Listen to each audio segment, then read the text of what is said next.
Hi guys, it's Dinithi.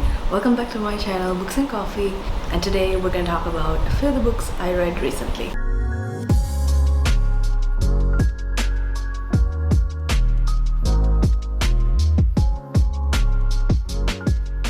So the first one is I read all 4 volumes of the Heartstopper series by Alice Oseman, and oh my god, it is so beautiful. It is the book to read if you want to believe in love and happiness. The illustrations alone are so beautiful that it reinforced in me the saying, a picture says 1,000 words.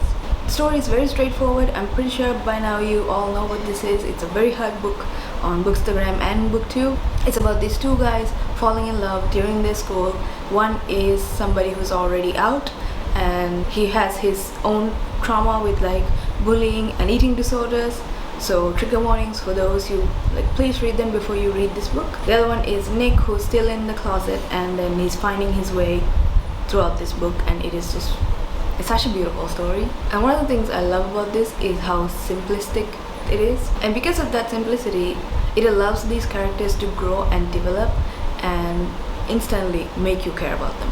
Almost all the characters in this story is queer, and I was just eating that shit up. And like I said before, the story also deals with very important issues like eating disorders, sexual identity, codependency, and the effects of self-harm. I do believe these are important issues that we need to talk about and need to be addressed, and the writer does so very respectfully, and she has managed to give them significant attention with very few words. And I know that not everyone can do that, so I commend her for that, and I highly recommend you pick these up. These are very quick reads, easy to read, they're just so wholesome. And then I read Pretty Girls by Karen Slaughter. This was unfortunately a 3 out of 5 for me. I had really high hopes going into this because the amazing reviews I saw, and it's a very old book so it was hard to avoid it because I saw this everywhere, and this was on a lot of people's recommendations.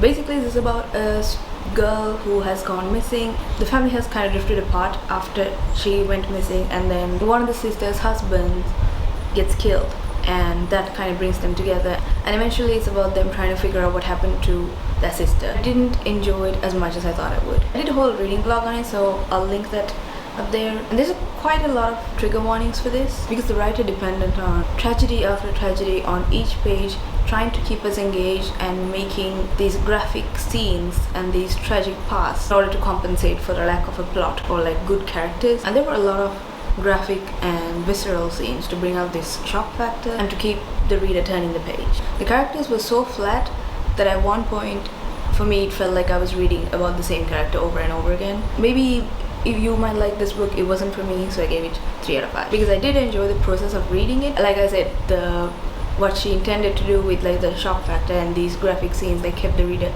going worked on me, but it wasn't enough for me to like this book or enjoy it. Next one is The City We Became by N.K. Jemisin.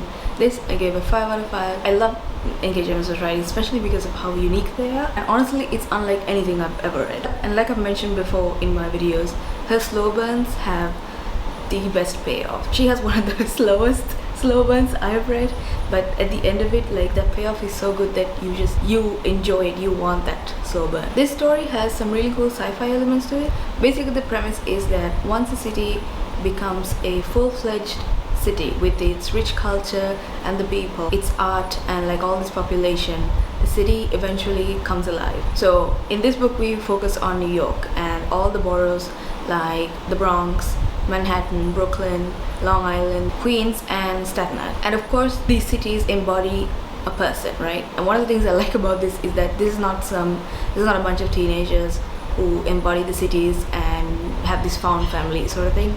It's not like that. One of them is an Indian immigrant, and the other one is an artist, another one is a grandmother, and then you have Manhattan, who is a mixed race dude with amnesia. And these characters could not be more different from one another, and each of them are like so well written. So these people represent the heart and soul of each borough.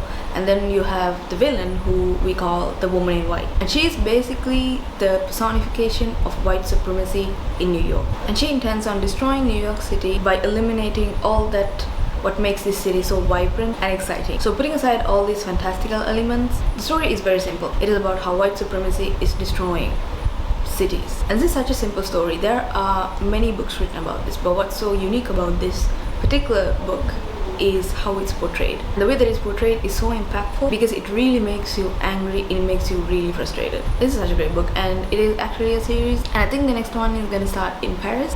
Probably one of the best books I read so far this year. Next I read One Last Stop by Casey McQuiston. This was her second novel after Red, White and Royal Blue.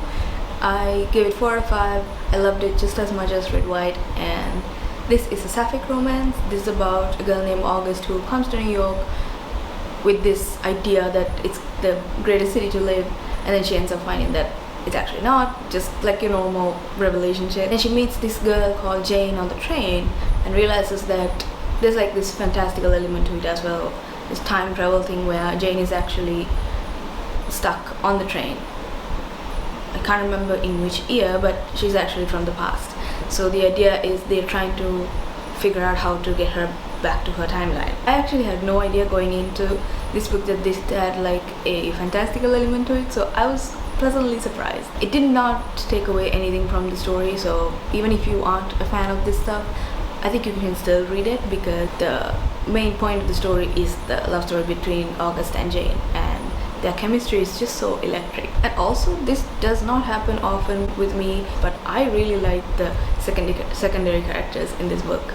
They were so funny, they were so unique, they had their own lives going on, and not just being friends to August. Especially these residents in August's flat. It's a great read, a quick read. I really enjoyed it. And finally, I read The Illustrated Child by Polly Crosby.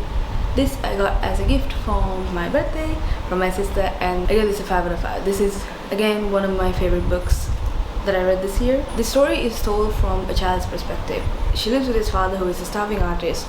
He creates these illustrations of the girl Romilly, and he writes this children's book starring her as the main character, and then that becomes really famous, and he eventually gets the recognition that he deserves, and Romilly becomes really famous as the illustrated child. But then of course she realizes that her father, like Romilly grows up, but the one in the book doesn't, and she realizes that her father prefers the character more than Romilly in real life, or at least that's what she thinks. It's a great read. It heavily focuses on these characters and their journey.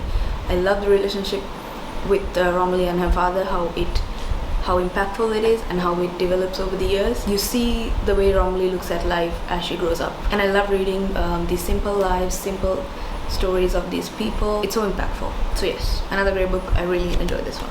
So that's it for this video. I hope you got some good recommendations. These are the books I read between May, June and July. If you like this video, give it a thumbs up, subscribe, and I will see you in the next one.